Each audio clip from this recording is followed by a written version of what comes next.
Share screen का option क्यों नहीं आ रहा है? मैंने कर दिया लाइव स्ट्रीम। अरे भाई शेयर स्क्रीन का करो पहले आप। करता हूँ। हेलो, मेरी आवाज आ रही है? हाँ आ रही है, आ रही है मनोज जी, आ रही है। एक मिनट, वो शेयर स्क्रीन वाला कर लेने दो। हाँ इधर से आ जाओ, ऊपर से।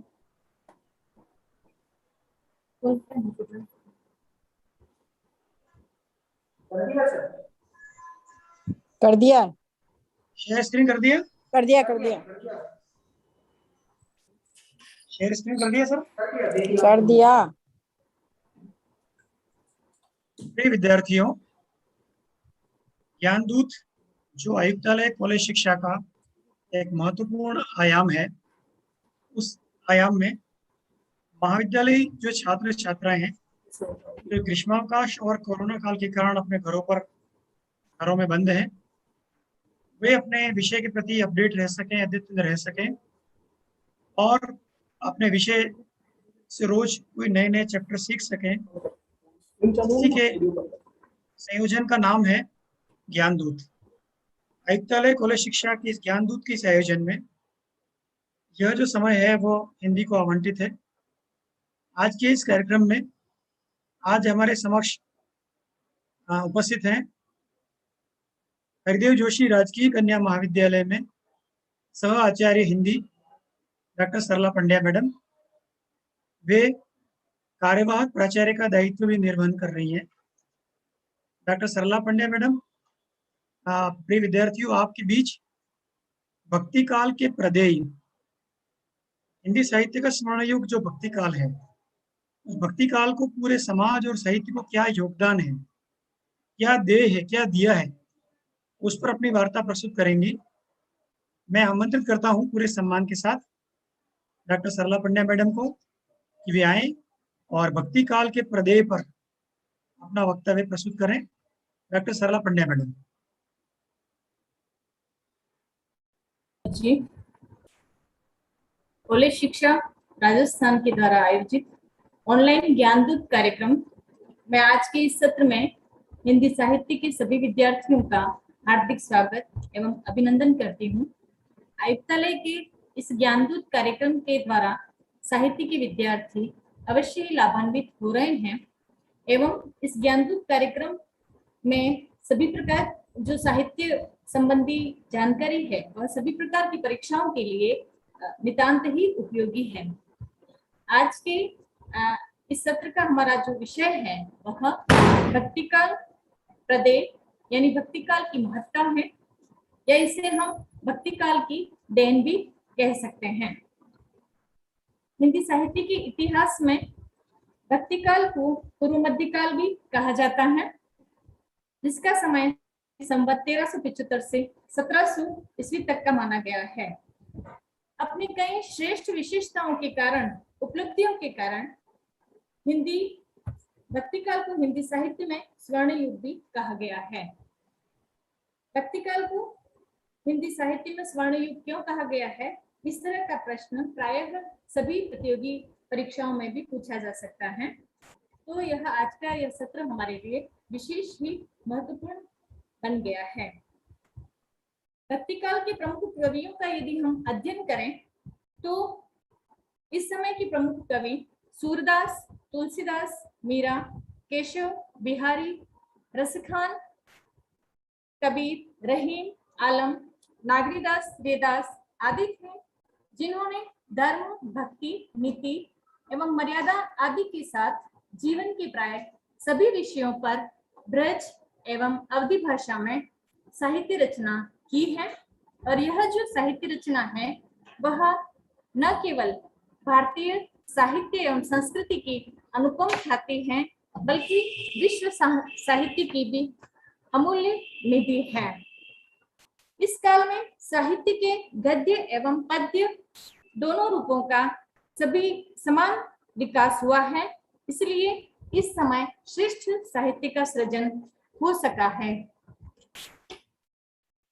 भक्तिकाल की पृष्ठभूमि एवं परिस्थितियों का विवेचन करें भक्ति काल की परिस्थिति पृष्ठभूमि एवं परिस्थितियों का विवेचन करें तो हम पाते हैं कि इस काल के पहले सभी प्रकार की राजनीतिक, सामाजिक, धार्मिक प्रवृत्तियां भारतीय जनता के अनुकूल नहीं थी, लेकिन भक्ति का जो स्वर दब गया था वह साधु संतों व संत कवियों के सहयोग से पुनः पूरे भारतवर्ष में फैलने लगा था।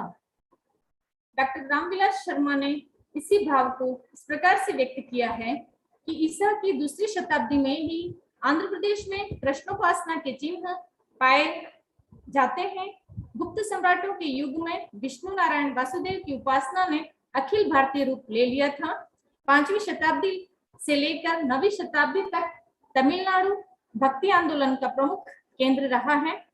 आलवार संतों की कीर्ति सारे भारत में फैली। कश्मीर में ललदेव, तमिलनाडु में आंदाल, बंगाल में चंडीदास, गुजरात में नरसिंह मेहता आदि संतों ने भारत में कई वर्षों तक जनता के हृदय को अपने अमृत वाणी से सींचा है। इस प्रकार से हम यह पाते हैं कि भक्ति आंदोलन को प्रवाहित करने का श्रेय स्वामी रामानंद तथा महाप्रभु वल्लभाचार्य को माना जाता है। मध्यकालीन धर्मों का यदि वर्णन करें तो इस समय हिंदू, जैन, बौद्ध, पारसी, यहूदी, ईसाई व इस्लाम धर्म प्रमुख थे, जो कि आपस में पारस्परिक संपर्क रखते थे। सभी धर्मों में भक्ति एवं प्रेम का प्राधान्य था। भक्ति काल के भेद के रूप में भक्ति काल में कई धाराएं प्रमुख रूप से प्रवाहित हो रही थी, लेकिन इसे हम 2 भागों में ही विभाजित कर सकते हैं। प्रमुख रूप से इसमें निर्गुण भक्ति काव्यधारा और सगुण भक्ति काव्यधारा है, जिसमें निर्गुण भक्ति धारा के अंतर्गत ज्ञानाश्रय शाखा और प्रेमाश्रय शाखा को लिया जा सकता है, और सगुण भक्ति धारा में कृष्ण भक्ति शाखा और राम भक्ति शाखा को लिया जा सकता है। इन सभी धाराओं में प्रमुख रूप से जो प्रवृत्तियां दिखाई देती हैं वो पूरे भक्ति काल की प्रवृत्तियां हैं, और ये सभी प्रवृत्तियां महत्वपूर्ण हैं, जिन्होंने लगभग 400 वर्षों तक चले भक्ति आंदोलन को बल प्रदान किया है एवं भक्ति काल की प्रायः सभी धाराओं में प्रवाहित होकर भारतीय जनमानस को भक्ति रस से आप्लावित किया है। सबसे पहली इसमें हम प्रवृत्ति देखें तो इसमें नाम की महत्ता या नाम स्मरण आता है। इसमें भक्ति भावना की प्रधानता है। गुरु की महिमा का गुणगान इस समय किया गया था। प्रेम की भावना दिखाई देती है। अहंकार का त्याग मिलता है। बाह्य आडंबरों का विरोध किया है। इसके अलावा भी कई और अन्य प्रवृत्तियां भी मिलती हैं, जैसे समन्वयवादी दृष्टिकोण, सामाजिक सुधार भावना आदि कई प्रमुख प्रवृत्तियां हैं, जिसके आधार पर हम कह सकते हैं कि यह जो भक्ति काल है वह सर्वश्रेष्ठ बन सका है। अन्य कालों की जो प्रवृत्तियां हैं उनसे ये जो प्रवृत्तियां हैं वह अलग प्रकार की हैं, और यह जो स्वर्ण युग की भावना है उसको और परिपुष्ट किया है। भक्ति काल की इन सभी प्रवृत्तियों को हम कबीर की इन पंक्तियों में समझ सकते हैं। साधु सहज समाधि भली, गुरु प्रताप जा दीनते उपजी, दिन दिन अधिक चली, जहाँ जहाँ डोलूं सोई सोई परिक्रमा, जो जो करूं सो सेवा, जब सोवो तब करो दंडवत, पूजो आनंद देवा, कहो सो नाम सुनो सो सुमिरन, खाओ पीऊं सो पूजा, गिरह उजाड़ एक सम लेखो, भाव न राखो दूजा। इस प्रकार भक्ति काल की सभी प्रवृत्तियों का वर्णन कबीर जी के इन पदों में मिलता है। हिंदी साहित्य के सभी कालों की अपेक्षा भक्ति काल की महत्ता अधिक है। उसने जनजीवन, समाज, संस्कृति एवं देश के साथ साथ विश्व जगत को भी अपने प्रदेश से लाभान्वित किया है, और इसे हम सीमित शब्दों में नहीं बांध सकते हैं। फिर भी मैंने यहाँ कोशिश की है कि भक्ति काल की जो महत्ता है या जो प्रदेश है उसे आप सभी के सामने रख सकूं। सबसे पहले इसके अंतर्गत हम प्रेम एवं भक्ति भावना को ले सकते हैं। भक्ति काल में प्रेम एवं भक्ति भावना का प्रसार मिलता है। समाज में शील, सदाचार एवं विनम्रता का भाव मिलता है। इससे निष्काम लोक सेवा का भाव भक्ति काल के द्वारा हमें दिखाई देता है। सांसारिक माया मोह, अंधविश्वास एवं बाह्य आडंबरों का विरोध किया गया है, जो कि आज भी हमारे समाज के लिए प्रेरणाप्रद है। व्यक्ति एवं सुधार की भावना का प्रसार मिलता है। गुरु महिमा की स्थापना दिखाई देती है। यह भक्ति काल भारतीय कला, साहित्य एवं संगीत का पोषक बन गया है। अमर साहित्य का निर्माता, भारतीय संस्कृति का आधार स्तंभ है। प्रकृति एवं पर्यावरण संरक्षण को बल मिला है। कर्म का इससे संदेश मिलता है। भक्ति काल के द्वारा भावात्मक एकता का निर्माण हुआ है और भी अन्य कई देन भक्ति काव्य की है, जैसे कि लोक धर्म एवं लोक संस्कृति की स्थापना भी भक्ति काल के द्वारा संभव हो सकी है। इसकी पहली जो मुख्य प्रदेय या प्रमुख देय है वह प्रेम एवं भक्ति भावना का प्रसार है। तो हम ये कह सकते हैं कि भक्ति काल के सभी कवियों ने प्रेम एवं भक्ति भावना पर बल दिया है और यही प्रेम और भक्ति भावना आज संपूर्ण भारतीय जनमानस या भारतीय संस्कृति में हमें दिखाई देती है यह भावना, और इससे हमारे भारत की एक अलग ही संस्कृति बन सकी है जो कि विश्व में भी आज प्रसिद्ध है। भक्ति काल के कवियों का मानना था कि भगवान की प्राप्ति भी प्रेम से ही संभव है। तुलसी अपने राम को, सूरदास श्री कृष्ण को एवं मीरा भी कृष्ण की प्राप्ति प्रेम के वशीभूत होकर के ही करती हैं। मीरा कहती हैं, हेरी में तो प्रेम दीवानी, मेरा दर्द न जाने कोई। कृष्ण प्रेम में तन्मय होकर मीरा गिरिधर लालमय हो जाती हैं और उनके कंठ से उल्लास और माधुरी भरे पद मुखरित होते हैं, जिनकी सहज सुंदर मधुर अभिव्यक्ति देखते ही बनती हैं। आगे वे कहती हैं, मनरे परसी हरि के चरण, सुभग शीतल कमल कोमल, त्रिविध ज्वाला हरण, जिन चरण प्रहलाद पर से इंद्र पदवी धरण, जिन चरण ध्रुव अटल किन्हे राखी अपनी शरण। इसी प्रकार से रसखान जी ने भी ईश्वर की प्राप्ति में प्रेम तत्व को महत्वपूर्ण माना है और यह जो रसखान के पद हैं वे आज भी पूरे मनोयोग से गाए जाते हैं। वे लिखते हैं, शेष महेश गणेश दिनेश सुरेश जाहि निरंतर गावे, जाहि अनादि अनंत अखंड अछंद अभेद सुवेद बतावे, नारद से सुख व्यास रटे पचिहारे तऊ पुनि पार न पावे, ताही अहीर की छोहरिया छछिया पर छाछ पर नाच नचावे। इस प्रकार से यह जो प्रेम तत्व है वह भक्ति काल में भी महत्वपूर्ण रहा है और भारतीय संस्कृति में आज भी महत्वपूर्ण माना जाता है। निर्गुण काव्य धाराओं के कवियों ने भी अज्ञात प्रीतम के प्रति प्रेम से विभोर होकर विरह और व्यथा का वर्णन किया है। उनका रागात्मक प्रेम पूरी तन्मयता व हृदय स्पर्शिता के साथ जनमानस में भी साकार हो उठा है। सूफी कवियों में लोक प्रचलित प्रेम कथाओं के द्वारा साहित्यिक सौंदर्य एवं प्रेम की गहरी व्यंजना मिलती है। मंजन की मधुमालती, कुतुबन की मृगावती, जायसी के पद्मावत, उस्मान की चित्रावली के द्वारा जनमानस में प्रेम तत्व का संचार हुआ है और इन कथाओं में हिंदू धर्म की प्रेम कथाओं का मिश्रित रूप दिखाई देता है। इसी प्रकार से तुलसीदास जी ने भी प्रेम भावना को सर्वोपरि माना है और उन्होंने लिखा है कि राम ही केवल प्रेम प्यारा, जान ले जो जान निहारा। यही प्रेम तत्व मानव समाज को एक सूत्र में बांधने वाला है। तुलसीदास जी ने समस्त संसार को सिया राममय माना है और वे लिखते हैं कि जैसी रही जाकी भावना, प्रभु मूर्ति देखे तीन तेसी। इसी प्रकार से तुलसी के रामचरितमानस की अमिट छाप भारतीय जनमानस पर आज भी देखी जा सकती है और इसी से यह जो प्रेम तत्व है वह संपूर्ण सृष्टि में समाया हुआ है। कबीरदास जी भी कहते हैं कि ढाई अक्षर प्रेम का बड़े से पंडित हुए, इसी प्रकार से यह जो प्रेम तत्व है उसको भारतीय संस्कृति में ज्ञान से भी बड़ा माना गया है। भक्ति काल की महत्ता में या प्रदेय में हम देखें तो दूसरा जो तत्व है वह भक्ति काल से समाज में शील, सदाचार एवं विनम्रता भाव का निर्माण हुआ है, क्योंकि इस समय जो लिखा हुआ जो साहित्य है वह अधिकांश साहित्य विनम्रता, करुणा एवं आत्मत्याग व आत्मनिवेदन के रूप में ही लिखा गया है।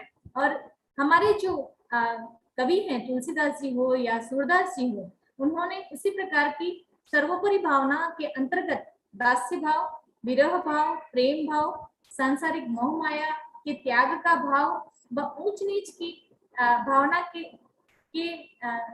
के त्याग के रूप में हमारे सामने रखा है। और तुलसीदास जी ने तो स्वयं को भी इसी प्रकार से दास्य रूप में माना है और कहा है कि मौसम कौन कुटिल खल कामी, जिसमें वे लिखते हैं कि जिसमें विनयशीलता नहीं है वह किसी का स्वामी नहीं हो सकता है। इसी प्रकार से सूरदास जी ने भी सुरसागर में शांत, दास्य, सख्य, वात्सल्य तथा माधुर्य भावों का विशेष चित्रण किया है। उनका दास्य भाव अधिक मुखर रूप में दिखाई देता है। वे भगवान की भक्त वत्सलता और पतित पावनता के सहारे ही जीवन का उद्धार चाहते हैं। कबीर ने भी मैं की भावना का त्याग करके और परमात्मा को स्वयं में ढूंढने पर बल दिया है। वे लिखते हैं कि मुझको तू क्या ढूंढे रे बंदे, मैं तो तेरे पास। और वे आगे लिखते हैं कि जब मैं था तब हरि नहीं, अब हरि है मैं नहीं। इस तरह अहंकार के नाश होने से ही शील, सदाचार व विनम्रता का भाव दिखाई देता है। और इस समय के कवियों ने इसी पर ही बल दिया है कि व्यक्ति के मन में अहंकार का भाव नहीं होना चाहिए। अगली दिन में इस समय के कवियों ने निष्काम लोक सेवा भाव से जो साहित्य रचना की है, तो वह जो भाव है वह वर्तमान में भी संपूर्ण भारतीय जनमानस में दिखाई देता है। और उस समय का जो निष्काम लोक सेवा भाव है वह भारतीय संस्कृति में आज भी श्रेष्ठ माना जाता है, क्योंकि स्वार्थ के वशीभूत होकर किए जाने वाले कार्यों से सच्चा फल नहीं मिलता है। कबीर जी लिखते हैं कि जब लगी भक्ति सकाम है, तब लगी निष्फल सेव वह कबीर वह क्यों मिले निह कामी निज देव। इस प्रकार से निष्काम लोक सेवा का भाव सब जगह भक्ति काल में दिखाई देता है।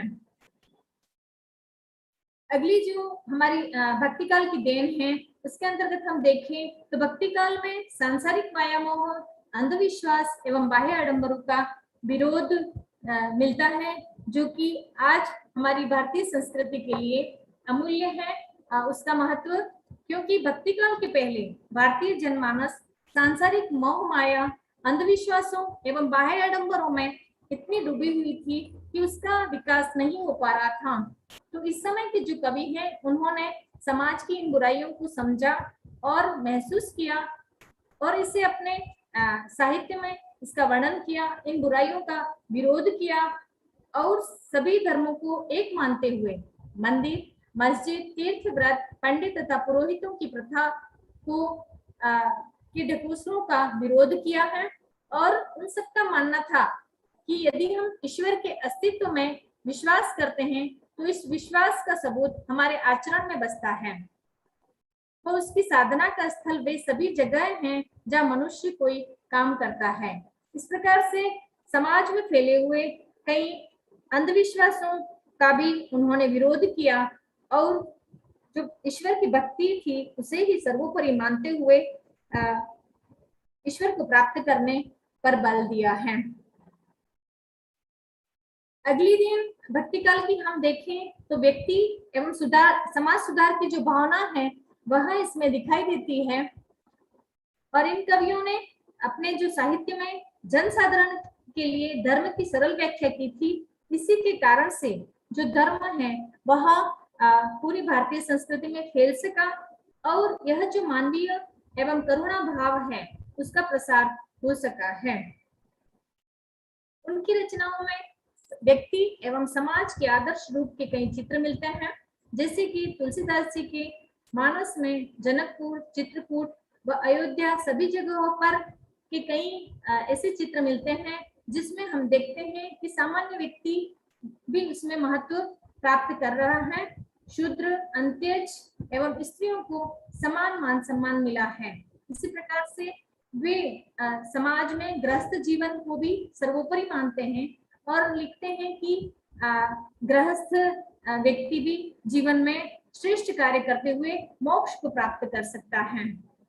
इसी बात को रज्जत जी लिखते हैं कि एक जोग में भोग है, एक भोग में जोग, एक बूढ़ी वैराग्य में, एक तिरही सुगिरही लोग।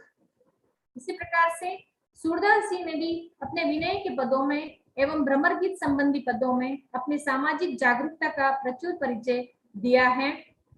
उन्होंने आशंका, भय, निराशा व चिंता से भरे जीवन में नवीन आशा, विश्वास, अनुराग भरकर इसे कृष्ण काव्य के माध्यम से क्रियाशील बनाने का कार्य किया है। कृष्ण भक्ति ने ही आज तक भारतीयों को तुच्छ भोग विलास तथा सांसारिक माया मोह के स्थान पर श्रेष्ठता, सार्थकता का मार्ग दिखाया था। इसी प्रकार से तुलसीदास जी ने समाज में एवं व्यक्ति को हमेशा मीठे वचनों के द्वारा ही किसी के मन को जीतने पर बल दिया है। वे लिखते हैं, तुलसी मीठे वचन ते सुख उपजत चहु और, वशीकरण एक मंत्र है परिहरो वचन कठोर। तुलसी की राम सबके आशाओं के नैतिक गुणों के प्रतीक हैं। उनके चरित्र में पितृभक्ति व मातृ प्रेम के साथ दीन दुखियों व अंत्यजों का महत्व भी मिलता है। साथ ही सहनशीलता, धैर्य, त्याग की भावना आज भी भारतीय समाज राम के आदर्शों से ही सीख रहा है। साथ ही काम, क्रोध, मद, लोभ को भी व्यक्ति के लिए उन्होंने बुरा बताया है। वह मर्यादा भाव को सर्वोपरि मानते हुए राम के आदर्श को हमारे सामने प्रस्तुत करते हुए सामाजिक एवं वैयक्तिक अंतरधाराओं को मजबूत किया है। भक्ति काल की अगली महत्ता के रूप में हम देखें या विशिष्टता के रूप में देखें तो इसमें गुरु की महिमा की स्थापना भी भक्ति काल के द्वारा ही मिलती है। उस समय गुरु की महिमा को अत्यधिक महत्वपूर्ण बताया गया था और इसका जो महत्व है वह आज भी देखा जाता है। कबीरदास जी ने तो पहले ही लिखा है कि गुरु गोविंद दो खड़े काके लागू पाए, बलिहारी गुरु आपने जिन गोविंद दियो बताए। इसी प्रकार से जायसी ने भी गुरु को महत्व दिया है। गुरु सुआ जही पंथ दिखावा, बिन गुरु जगत को निर्गुण पावा। तुलसीदास जी ने गुरु की वंदना मानस के आरंभ में ही की है। बंदो गुरु पदकंज, कृपा सिंधु नर रूप हरि। इसी प्रकार से वर्तमान में हम देखते हैं कि गुरु महिमा का प्रचार इतना हुआ है कि गुरु पूर्णिमा पर सभी जाति के लोग अवश्य ही श्रेष्ठ पुरुषों के आश्रम में या घरों में जाते हैं और उन्हें अपना गुरु मानते हुए सदकर्मों की तरफ प्रवृत्त होते हैं। तो कहीं न कहीं यह जो गुरु की महिमा का जो श्रेय जाता है वह भक्ति काल को ही जाता है और यह परंपरा अनवरत चलती हुई आज हमारे बीच में स्थित है। भक्ति काल की अगली महत्ता के रूप में हम देखते हैं कि भक्ति काल है वह भारतीय कला, साहित्य व संगीत का पोषक भी बना है, क्योंकि इस समय के जो कवि हैं उनके जो लिखे गए पद हैं वो गेय हैं। इन्हें गाया जाता था विभिन्न वाद्य यंत्रों के द्वारा। उस समय गाए जाते थे ये पद और यही जो पद है वो आज भी गाए जाते हैं और आज भी हमारे साहित्य व संगीत के रूप में उनको स्थान मिला हुआ है। इन गीत काव्यों में सुर, मीरा, विद्यापति के पदों को गाया जाता था और ये जो पद हैं वो हृदय की अंतरतम गहराइयों से निकले हुए थे और इतने ही प्रभावशाली आज भी हैं और उन्हें उसी रूप में गाया जाता है। मीरा के पदों में मीरा की जो विरह व्यथा है वह आज भी मूर्त हो जाती है। सूर और विद्यापति के पदों में ब्रज की गोपियों के संयोग और वियोग की आनंद और वेदनामयी अनुभूतियां आप्लावित हैं। इस समय की कलाएं, साहित्य व संगीत भारतीय संस्कृति की पोषक रही है। प्राचीन चित्रकला व संगीत में राम एवं कृष्ण काव्य के चित्र मिलते हैं। इस प्रकार से यह जो भक्ति काल है वह आज भी हमारी भारतीय कला, साहित्य व संगीत की आधारशिला बना हुआ है। इस समय जो साहित्य रचना की गई है वह अमर साहित्य के रूप में हमारे सामने आती है। इस समय की जो रचनाएं न केवल भारत के लिए बल्कि यह विश्व प्रसिद्ध रचनाएं हैं जो कि उस समय लिखी गई थी, जैसे कि रामचरितमानस, सूरसागर, मीरा पदावली। इनका जो महत्व है, जायसी ग्रंथावली, कबीर विजय, विद्यापति की रचनाएं, इनका जो महत्व है वह न केवल भारत में बल्कि विश्व साहित्य में भी अपना महत्वपूर्ण स्थान रखती हैं ये रचनाएं, और ये रचनाएं अमर साहित्य के रूप में भारत में दिखाई देती हैं। तो इस प्रकार की रचनाओं का जो निर्माण है वह भी इसी काल में हुआ है। भक्ति काल की अगली जो देन है वह भारतीय संस्कृति की रक्षा का आधार स्तंभ है। यह जो भक्ति काल है वह हमारी भारतीय संस्कृति की रक्षा का आधार स्तंभ बना हुआ है, क्योंकि यह वह युग था जिस समय यवन आक्रामक भारतीय संस्कृति को पदाक्रांत कर रहे थे।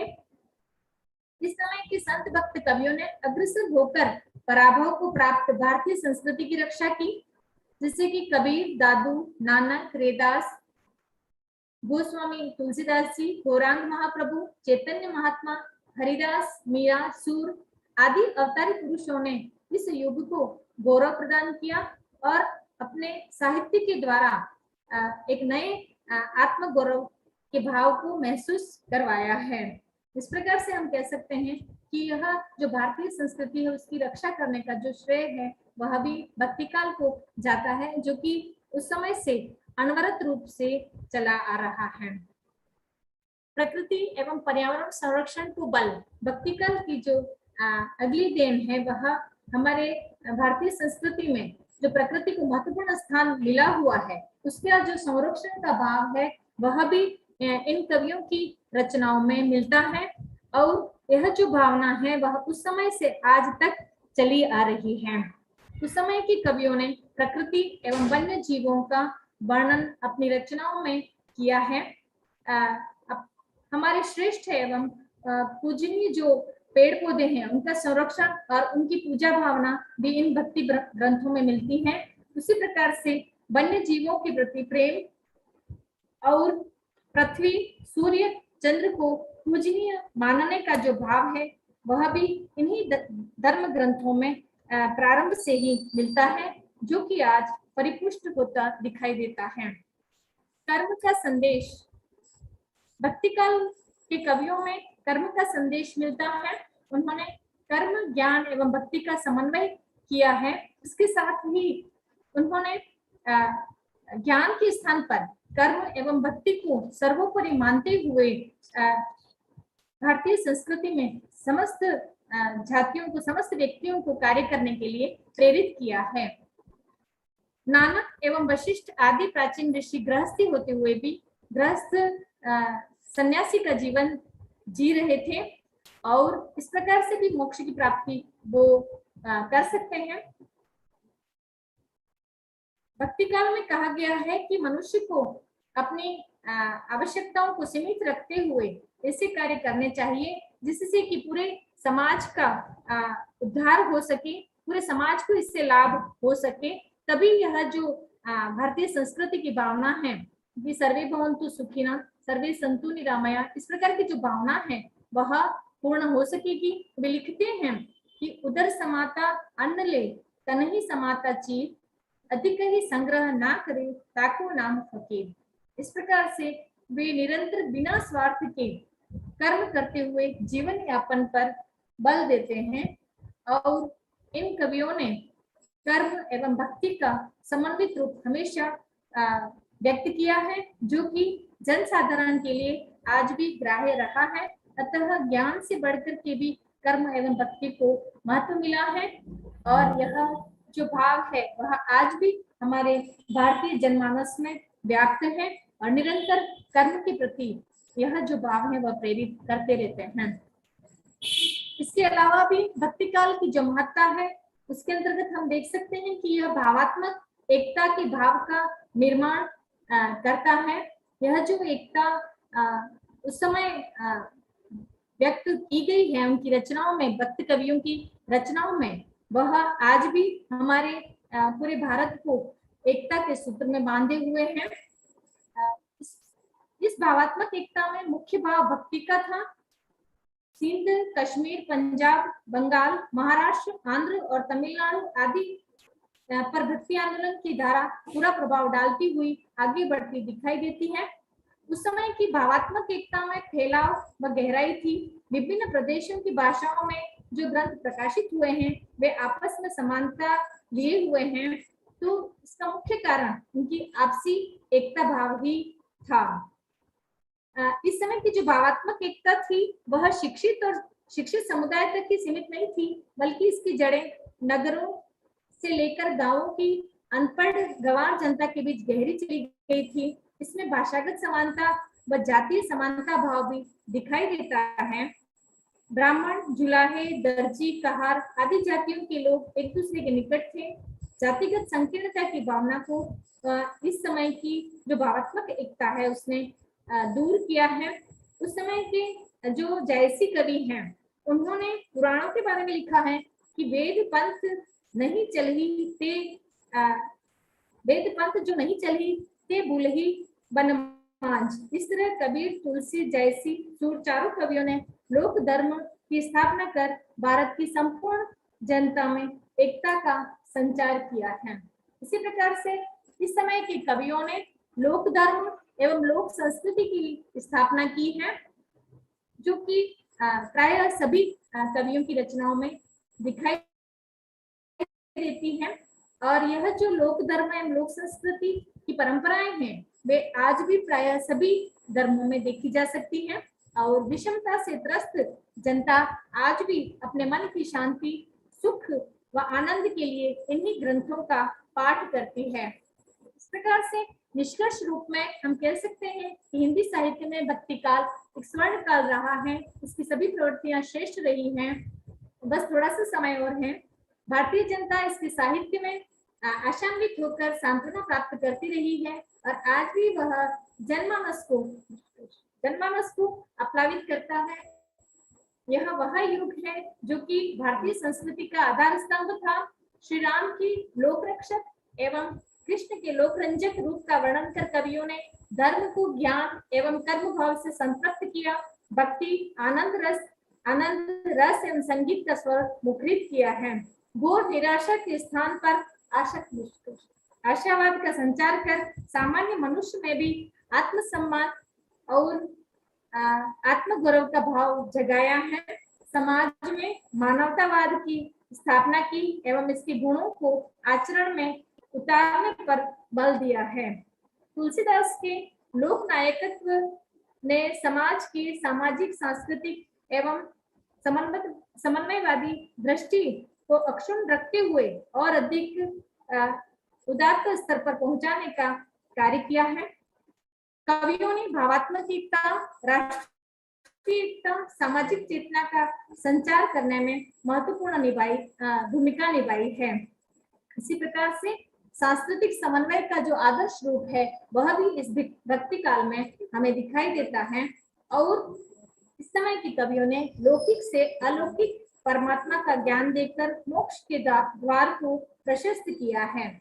इन सभी विशिष्टताओं के कारण हिंदी साहित्य में भक्ति काल अपने वास्तविक रूप में स्वर्ण काल कहलाया है, और यह आज भी अपनी विशिष्टताओं के कारण विश्व संस्कृति व साहित्य को प्रभावित कर रहा है। इस प्रकार से यह भक्ति काल के प्रदेय के रूप में आज का यह जो हिंदी साहित्य का यह जो अध्याय है वह यही पूरा होता है। और अंत में मैं आयुक्तालय जयपुर एवं आयोजक महाविद्यालय श्री गोविंद गुरु राजकीय महाविद्यालय बांसवाड़ा संयोजक डॉक्टर मनोज पंड्या एवं तकनीकी सहायक डॉक्टर शफकत राणा का आभार व्यक्त करती हूँ, जिन्होंने मुझे इस कार्यक्रम के माध्यम से साहित्य के विद्यार्थियों से रूबरू होने का अवसर प्रदान किया। धन्यवाद। जय हिंद, जय भारत।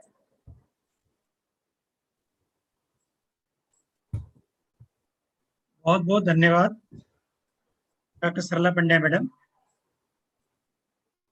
पिछले 4-5 दिनों से भक्ति काल की अलग अलग शाखाओं का आप अध्ययन कर रहे हैं, सगुण भक्ति और निर्गुण भक्ति। सगुण भक्ति में राम भक्ति और कृष्ण भक्ति, निर्गुण में सूफी और संत। इन सभी जो उपशाखाएं हैं, इन सबका समेकित रूप से हम देखें कि भक्ति काल ने हमें दिया क्या, भक्ति काल का हमें क्या योगदान पूरे समाज और साहित्य में हमें दिखाई देता है, उसको पूरे 30 मिनट और कम समय में समेट कर डॉक्टर सरला पंड्या मैडम ने बहुत ही सटीक और सारगर्भित आपके सामने विषय को रखा है। इसके लिए मैं डॉक्टर सरला पंड्या मैडम का बहुत आभारी हूँ और आभारी हूँ मेरी इस आयोजन टीम में तकनीकी सहयोग के लिए डॉक्टर शफकत राणा सर और श्री गोविंद गुरु राजकीय महाविद्यालय बांसवाड़ा की पूरी टीम का, जो इस आयुक्तालय के ज्ञानदूत आयोजन को आप तक पहुंचाने का बीड़ा उठाए हुए हूँ। मैं पुनः आभार ज्ञापित करता हूँ छात्रों का, जो इस ज्ञानदूत के ऑनलाइन क्लास सेशन में न केवल इसमें सम्मिलित हो रहे हैं, अभी तो बाद में भी जो सम्मिलित होने जा रहे छात्र हैं, उनके प्रति भी मैं आभार व्यक्त करता हूँ। धन्यवाद। अगली कक्षा हमारी आगामी सोमवार को होगी। तब तक के लिए जय हिंद, जय भारत।